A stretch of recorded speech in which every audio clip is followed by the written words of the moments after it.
Hello बच्चों, तो स्वागत है आपका हमारे चैनल D2 क्लासेस में। तो सबसे पहले हम अपने इस चैनल का इंट्रो कर लेते हैं। हमारे इस चैनल पर आपको फिजिक्स केमिस्ट्री से रिलेटेड टॉपिक्स आपको यहाँ पर मिल जाएंगे। तो हंसते हुए पढ़ने के लिए हमारे इस चैनल को आप कर लीजिए सब्सक्राइब, और जो उसके बगल में बेल आइकन है उसे कर दो ऑल पर प्रेस, कि ताकि सभी वीडियो की नोटिफिकेशन आप तक पहुंच सके। फिर चलते हैं हम अपने टॉपिक्स पर। तो आज हमें पढ़ना है फिजिक्स में कूलाम का नियम।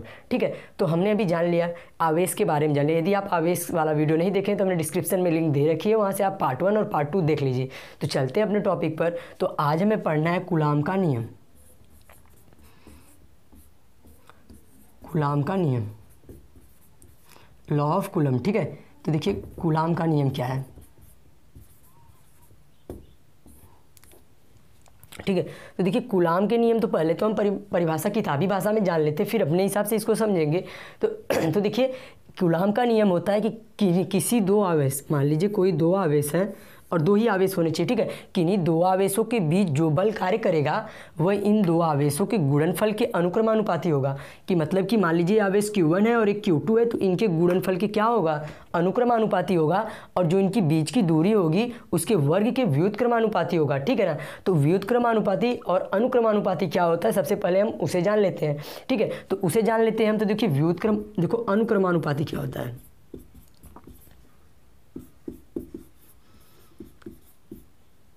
ठीक है, अनुक्रमानुपाती, देखो अनुक्रमानुपाती या समानुपाती, इसे समानुपाती भी आप चाहे तो बोल सकते हो। ठीक है, समानुपाती, अनुक्रमानुपाती या समानुपाती का मतलब होता है कि मान लीजिए अगर हमने कहा कि मान लीजिए दूरी यक्स के अनुक्रमानुपाती है, तो मतलब मान लीजिए यक्स के क्या है, अनुक्रमानुपाती। दूरी अगर r है तब मान लेते, अगर लंबाई की बात करेंगे मान लेते लंबाई।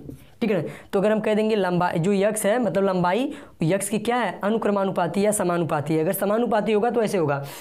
अगर मान लीजिए अगर व्युत्क्रमानुपाती की बात करें, व्युत्क्रमानुपाती, तो देखो व्युत्क्रमानुपाती में क्या होता है कि अगर मान लेते हम कह देंगे कि ये लंबाई जो है यक्स की क्या है, व्युत्क्रमानुपाती है, तो क्या करेंगे यक्स व्युत्क्रमानुपाती। अगर व्युत्क्रमानुपाती की बात करेंगे तो 1/, क्या हो जाएगा, लंबाई। तो आप समझ गए ना कि व्युत्क्रमानुपाती क्या होता है। तो ठीक है, तो अब हम चलते हैं अपने टॉपिक पर। तो देखिए कूलाम का नियम क्या था। ठीक है, तो देखिए कूलाम का नियम है कि मान लेते हैं कोई दो आवेश, इसकी मतलब कूलाम के नियम, एक कूलाम नाम के वैज्ञानिक थे जिन्होंने इस बल के बारे में बताया था। तो ठीक है, तो आप कूलाम को मत भूल जाना। ठीक है, कूलाम को भूल नहीं जाना आप। तो गाना मत याद करो कि बचपन का प्यार। ठीक है, तो पढ़ाई करो अभी। ठीक है, तो देखो कूलाम का नियम क्या था कि कोई दो आवेश, मान लिया हमने कि माना ये दो आवेश क्या है, माना ये दोनों आवेश क्या है, Q1 है और Q2 है। ठीक है, तो माना ये दोनों आवेश Q1 और Q2 हैं।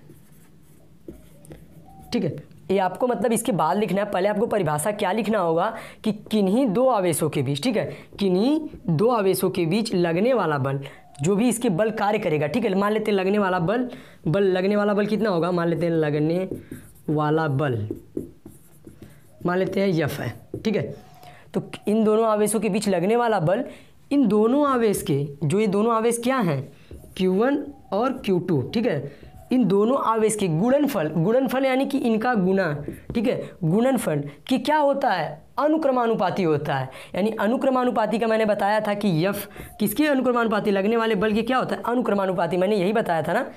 तो अब इसके बाद सेकेंड एक और आता है कि तथा इनकी बीच की दूरी, अगर मान लो इसके और इसके बीच की दूरी अगर मान लेते हैं हम r है, तो क्या बोल रहा है कि इनके बीच की दूरी की क्या, वर्ग के व्युत्क्रमानुपाती, यानी दूरी का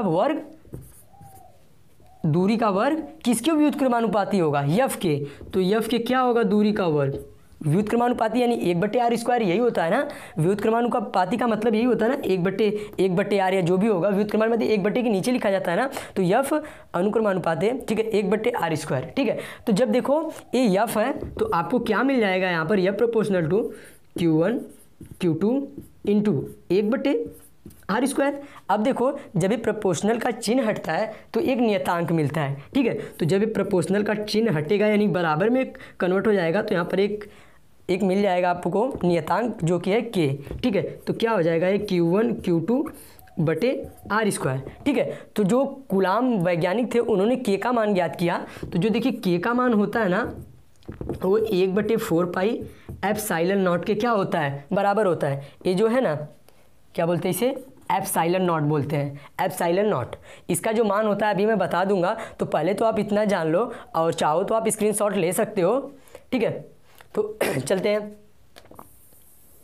ठीक है। तो क्या होता है यफ बराबर कितना आ गया के Q1 Q2 बटे आर स्क्वायर। देखो Q1 Q2 बटे आर स्क्वायर जो एक के होता है, अगर हम मान लो के की जगह पे लिख दे रहे हैं, ठीक है, हम के की जगह पे लिख दे रहे हैं 1/4 पाई एप्सिलॉन नॉट, ठीक है। तो क्या हो जाएगा Q1 Q2 बटे आर स्क्वायर। तो ठीक है, तो कूलाम ने बताया कि 1/4 पाई एप्सिलॉन नॉट, यही हो जाएगा। पहले तो इसके बारे में जान लेते हैं, यही हो गया बल। चाहो तो आप इसे भी लिख सकते हो, ठीक है, चाहो तो आप इतना पे भी छोड़ सकते हो, लेकिन इतना पे लिखना आप बोर्ड एग्जाम में या फिर और कहीं पर। तो कूलाम का नियम क्या है, यफ बराबर 1/4 pi epsilon not Q1 Q2 बटे आर स्क्वायर। यदि आप इसको किसी को बताओगे तो यफ बराबर के Q1 Q2 बटे आर स्क्वायर, तो फिर आपको बताना पड़ेगा कि जहाँ के का मान कितना है 1/4 पाई एप्सिलॉन नॉट, ठीक है। तो देखिए यफ बराबर कितना हमें मिल गया 1/4 pi epsilon not Q1 Q2 बटे आर स्क्वायर हो गया ना। यानी कि कूलाम ने बताया कि किन्हीं दो आवेशों के बीच कितना बल कार्य करेगा, इतना है। लेकिन आवेश कितने होने चाहिए, अभी दो से ज़्यादा होंगे, तो इसके बारे में मैं इसके बाद बताऊंगा। तो सबसे पहले इसके बारे में जान लेते। तो कूलाम का नियम क्या था, किन्हीं दो आवेशों के बीच लगने वाला बल होगा वो इन आवेशों के गुणनफल के अनुक्रमानुपाती तथा इनकी बीच की दूरी के वर्ग के क्या है, व्युत्क्रमानुपाती। तो यहीं से आप क्या बना सकते हो अपना इसका परिभाषा। तो आप इतना परिभाषा बना लिए इसका। इसके बाद लिख लो, माना ये दोनों आवेश Q1 और Q2 हैं, लगने वाला बल यफ है, तब प्रश्नानुसार इन दोनों आवेश का गुणनफल बल के अनुक्रमानुपाती होता है तथा इनकी बीच की दूरी के व्युत्क्रमानुपाती हो गया। ये प्रश्नानुसार आपने लिख लिया। तो यह दोनों बराबर यह proportional to Q1 Q2 into 1/r square हो जाएगा, ठीक है। अब 1/r स्क्वायर हो गया। तो उन्होंने बताया कि जब प्रोपोर्शनल का चिन्ह हटता है तो वहाँ पर के मिलता है। तो ये क्या है, जहाँ पर नियतांक, तो Q1 Q2 बटे आर स्क्वायर हो गया। के का मान उन्होंने बताया कि 1/4 पाई एप्सिलॉन नॉट होता है। अब इसके बाद हम चलते हैं कि उन्होंने बताया कि जो ये एप्सिलॉन नॉट है ना, एप्सिलॉन नॉट, इसे पढ़ेंगे एप्सिलॉन नॉट, लेकिन ये है क्या, निर्वात की विद्युतशीलता, ठीक है ना, निर्वात की विद्युतशीलता।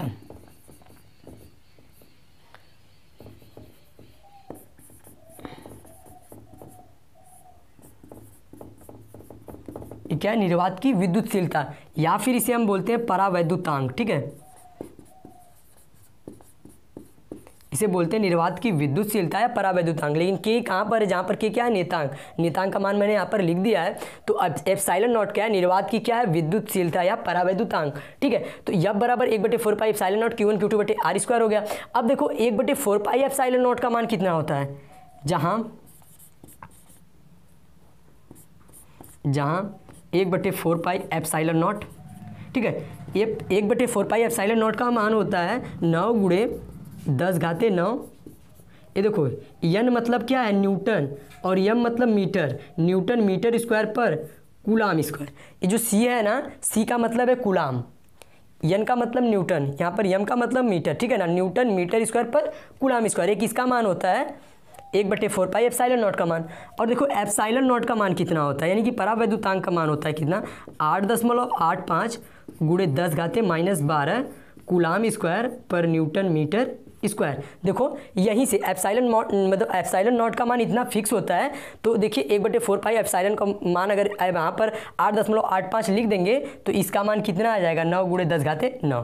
तो इसका बस आप इतना याद कर लो कि एप्सिलॉन नॉट का मान कितना होता है और 1/4 पाई एप्सिलॉन 0 का मान। अगर मान लो अगर सवाल देगा आपको कहीं पर, तो सवाल में मान लेते हैं, ठीक है, एक सवाल भी कर लेते हैं इस पर। तो स्क्रीनशॉट ले लो जल्दी से।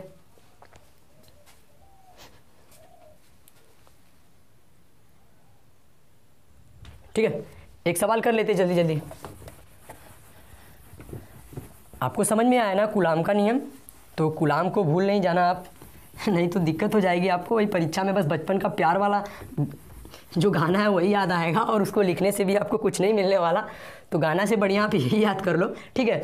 तो देखो मान लेते हैं कि एक क्या है, दो आवेश था ना। तो अगर क्वेश्चन आपको कैसे देगा, तो वो बोलेगा कि कोई आवेश, मान लेते Q1 का मान आपको दे दिया, यही Q1 का मान दे दिया आपको 3 गुणे 10⁻2 कूलाम, और Q2 का मान आपको दे दिया 4 गुणे 10⁻3 कूलाम, ठीक है। उसने दे दिया कि कोई दो आवेश हैं जिनका मान 3 गुणे 10⁻2 कूलाम और 4 गुणे 10⁻3 कूलाम है, तथा इनके बीच की दूरी, जो इसके और इसके बीच की दूरी है, उसने दे दिया r बराबर दे दिया 5 मीटर, ठीक है, उसने दे दिया r बराबर क्या 5 मीटर। तो इनके बीच लगने वाले बल की क्या करो, गणना करो। किसकी गणना करनी है हमें, बल की। तो आप लिखोगे किसके नियम के अनुसार, जब इसको सॉल्व करोगे तो आप क्या लिखोगे, कूलाम के नियमानुसार, नियमानुसार यानी कि नियम के अनुसार, ठीक है, नियमानुसार नियम के अनुसार, कूलाम के नियम के अनुसार। अब आप ये बताओ कि कूलाम का नियम क्या था, ठीक है ना। तो देखिए कूलाम का नियम क्या था कि F जो होगा 1 बराबर किससे होगा, 1/4 pi epsilon not Q1 Q2 बटे R स्क्वायर, इसके ही बराबर होगा ना। तो देखो F, अब मैंने बताया था कि 1/4 पाई, अब यहाँ पर एप्सिलॉन 0 का मान नहीं रखेंगे, पूरे का मान मैंने बता दिया था कि 1/4 पाई एप्सिलॉन नॉट का मान ही कितना होता है, 9 × 10⁻9। अब यहाँ पर इसके मात्रक को नहीं लिखेंगे, ठीक है ना, मात्रक नहीं, बस इसका मान ही लिखेंगे 9 × 10⁻9। अब देखो Q1 Q2, अब पहले Q1 का मान कितना है तो लिख लो Q1 का मान 3 × 10⁻2 कूलाम, और Q2 का मान कितना दिया है 4 × 10⁻3 कूलाम, यही ना। अब देखो बटे R अभी दिया हुआ है, गुड़े है देख लो इसके बीच में, ठीक है ना, अगर लिखा नहीं है तो इसका इंटू ही है ना, यहाँ पर तो मल्टीप्लाई ही होगा गुड़े। अब देखो R स्क्वायर, R का मान कितना दिया है 5, तो यहाँ पर आप कर लो 5 का स्क्वायर। अब देखो F का मान निकालो आप, तो देखो ये जो देखो जितने भी 10 की घातें हैं उस सबको एक साइड कर लो, और जितने भी बस सिंगल हैं उनको एक साइड कर लो, ठीक है ना। सिंगल मतलब मैं आपको नहीं बोल रहा, ठीक है ना, मैं यहाँ पर बता रहा हूँ। सिंगल मतलब देखो ये 9 है, 9 लिख लो, यहाँ पर 3 है, 3 लिख लो, देखो यहाँ पर 4 है, 4 लिख लो। अब 10 के घात के जितने हैं उन सबको एक साइड कर लो। जैसे देखो 10 घाते क्या दिया है 9, इसको एक तरफ कर लो, 10 घाते 2, 10 घाते 3, ठीक है ना। अब बटे 5 का स्क्वायर करोगे तो 5 × 5 = 25, यही ना। अब इसको आप हल कर लो इधर, ठीक है ना, इसको इधर हल करें, 9 त्रिक कितना हो गया, यह बराबर कितना हो जाएगा आपका 9 त्रिक कितना हो गया आपका 27। अब 27 में जब आप 4 का गुणा करोगे तो 4 सत्ते कितना हो जाएगा 28, और 2 4 दूना 8, 8 2 कितना हो गया 10, यानी कि कितना हो गया आपका 108। देख लो 9 त्रिक 27, 27 चौके 4 सत्ते 28, 2 4 दूना 8 2 10, समझ गया ना इतना। अब गुड़े, अब देखो 10 घाते 9, 10 घाते 2, 10 घाते 3, देखो घात समान है, सॉरी आधार समान है, तो घात क्या हो जाएंगे, जुड़ जाएंगे ना। तो 10 घाते कितना हो जाएगा, ये 9 प्लस क्यों जुड़ेंगे, क्योंकि गुड़ा है, ठीक है, 2 और ये 3। अब बटे कितना हो जाएगा 25। अब F बराबर कर लो तो ये कितना हो जाएगा 108 गुड़े 10 घाते, देखो कितना हो जाएगा 9 2 11, और 11 3 कितना हो जाएगा 14, ठीक है ना, 14/25। अब इसको आप काट लो, जितना आएगा वही इसका क्या हो जाएगा मान। अब देखो F जो कि होता क्या है, किस में होता है, नहीं तो इसको आप काट ही लो यहीं पर, ठीक है ना। कितना है 25 है, अब देख लो 108, इसको काट लो तो 25 चौका क्या होता है 100, ठीक है, माइनस कर लो, यहाँ से कितना हो गया 8, ठीक है ना, यहाँ से कितना हो गया 8। अब देखो जाएगा नहीं तो दशमलव लगा लो 0, तो 25 यहाँ क्या होता है 75, कितना हो गया 5 0 0, 25 दूना 50, लगभग इसका मान कितना आ गया, F बराबर कितना आ गया 4.32 गुणे 10 घाते क्या हो गया 14। अब देखो बल जो कि है चूँकि किस में मापा जाता है, न्यूटन में ना, यानी कि न्यूटन, बल की खोज न्यूटन ने की थी ना, इसलिए न्यूटन। चाहे तो आप इसको ऐसे भी लिख सकते हो 10 घाते 14, ये हो गया न्यूटन, यन से भी प्रदर्शित कर सकते हो आपका मान, ये इसका क्या हो गया आंसर। समझ में आ गया, स्क्रीनशॉट ले लो, ठीक है। तो ख़त्म हो गया अभी टॉपिक आपका। तो यदि आपको ये वीडियो अच्छा लगा हो तो लाइक कर दीजिएगा और शेयर करिए। And thanks for watching my video, take care.